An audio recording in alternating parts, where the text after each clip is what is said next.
అంతా మరచిపోయిన పచ్చదనాన్ని ప్రపంచమంతా పరచిన్న అమరావతి ఉద్యమ నేత బాలకోటయ్య గారిని వేదికపైకి వచ్చి ఈ సందర్భంగా ప్రసంగించవలసిందిగా కోరుతున్నాం. ప్లీజ్.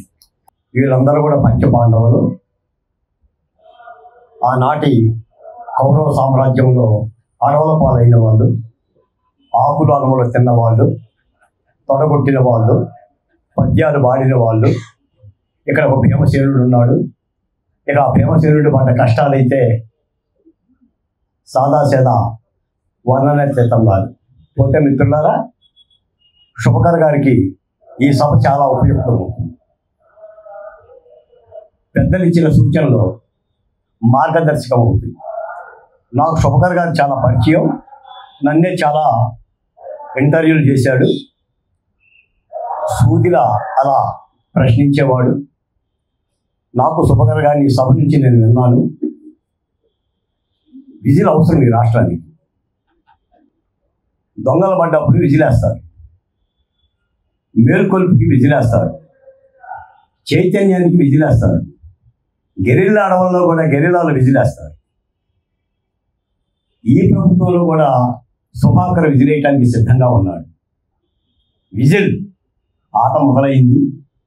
ఈ రోజు నుంచి శ్రీనివాసుని కళ్యాణ మహోత్సవ శుభఘడియల సందర్భంగా విజయవాడలో ఇలాంటి ఛానల్ ఇప్పటి వరకు లేదు.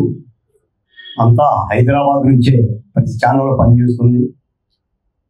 మిత్రులందరూ పెద్ద పెద్ద వాళ్ళు, వెంకటేశ్వర గారికి, పంచుమతి అనురాధ గారికి, నేనైతే రఘురామకృష్ణరాజు గారిని ఢిల్లీలో కేంద్ర మంత్రిగా చూస్తాననుకున్నాను. అయినా సరే ఆయన డిప్యూటీ స్పీకర్గా రాష్ట్ర బాధ్యతలు మోస్తున్నారు. ఒక మాట చెప్తాను మిత్రులారా, శ్రీశ్రీ గారు ఒక గ్రంథాలయ వారోత్సవానికి ప్రారంభోత్సవానికి వెళ్ళాడంట.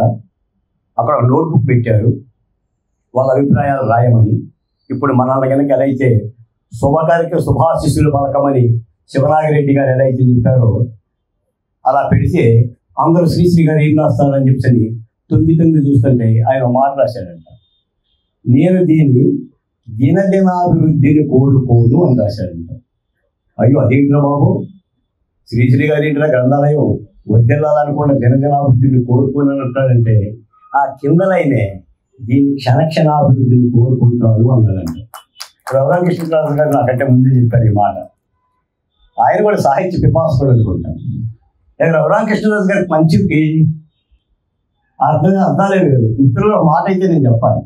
రాజధాని అమరావతి ఉద్యమంలో 5 ఏళ్ళు నేను క్యాలెండర్ వేసేవాడిని. అమరావతి ఉద్యమ రక్కస పదకట్టల మీద నా జనవరి పేజీలో రఘురామకృష్ణరాజు గారి అడ్వర్టైజ్మెంట్ ముద్రించుకునేవాడిని. ఢిల్లీ నుంచి ఆయన ప్రేమలో పంపించే ఆ డబ్బులతోనే నా వాహన ఖర్చులకి, నా యాక్టివా ఖర్చుకి, నా సిగరెట్కి, నాకు టీకి అలా క్యాలెండర్ వేసి ఉద్యమాలు నడిపింది. నాకు అన్నం పెట్టి నా చేతిని మర్చిపోవటం తెలియదు, మంచినీళ్ళు ఇచ్చిన చేతిని మర్చిపోవటం తెలియదు. చాలా సందర్భాలు ఆయన ఫోన్ చేస్తే ఆయన ఈ ఫోన్లో ఆయన వాయిస్ని మైకులో వినిపించి అమరావతి మహిళలకి సందేశం వినిపించిన వాడిని. సారక గుర్తుందో లేదో నాకు తెలియదు, కానీ నన్ను అమరావతి ఉద్యమంలో ఆదుకున్న చేతులు ఏపీ గారు కానీ, పోసాని గారు కానీ, గద్దె రామ్మోహన్ గారు కానీ, గోడే ప్రసాద్ గారు కానీ, నా పంచుమతి అనురాధ గారు కానీ, మా తులసిరెడ్డి గారు కానీ, ఆలపాటి సురేష్ గారు కానీ, పేరున అందరూ కూడా పెద్దలు.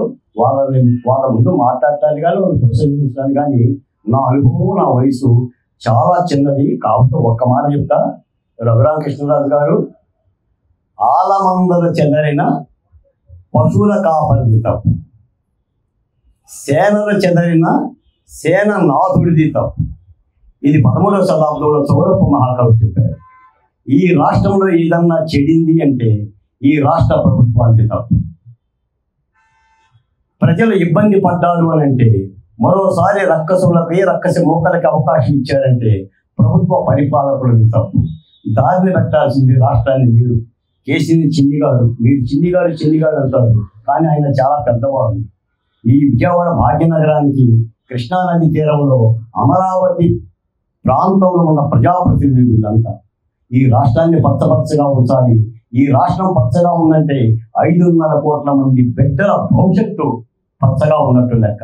ఇప్పటికే దేశంలో 28 రాష్ట్రాల ముందు దిగాలు పడ్డాం, ఏడ్చాం, ఒకచాం, కన్నీళ్లు పెట్టాం.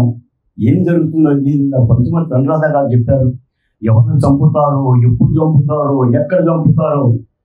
కాలు తీస్తాం బాలకోటి అంటే ఇంకో కాలు ఉంటుంది కదండి అన్నాం. చెయ్యి తీస్తాం బాలకోటి అంటే ఇంకో చెయ్యి ఉంటుంది కదండి అన్నాం. తిన్నామా తినలేదా, భార్యలతో కూడా చెప్పకపోలేదు, మనోభేదం అనిపించాం. మామూలు ఫోన్లు కూడా మాట్లాడలేకపోతాం, వాట్సాప్ ఫోన్లు తప్ప. ఈ రఘురామకృష్ణరాజు గారికి ఫోన్ చేయాలంటే గుండె నిండా ధైర్యం కావాలి. ఆయన ఫోన్ ఎప్పుడు కూడా మొత్తం పోలీస్ పహారాతోనే ఉంటుంది. ఆయనతో మాట్లాడాలంటేనే ఏం జరుగుతుందో అనే ఒక భయాందోళనలో రాష్ట్రం బతికింది. ఆ భయాన్ని పోగొట్టే విధంగా ప్రజలు ఒక అద్భుతమైన తీర్పునిచ్చారు, కొత్త చరిత్రను రాశారు. రాష్ట్రాన్ని బతికిద్దాం, బతికించండి. మీ మీద పెట్టుకున్న ఆశలో, కోరికలో, ఆవేదనలో, దీవెనలో తప్పనిసరిగా ఈ రాష్ట్రం వడ్డిల్లేదా. మరోమారు చంద్రబాబు నాయుడు గారు, పవన్ కళ్యాణ్ గారు మీలాంటి పెద్దలందరూ దీవెనలతో రాష్ట్రం పరిణమిల్లాలని విజిలేసి మరి శుభాకర్ గారు కూడా చెప్పాలని సందేశాన్ని కోరుకుంటూ నాకు ఇచ్చిన అవకాశానికి ధన్యవాదాలు.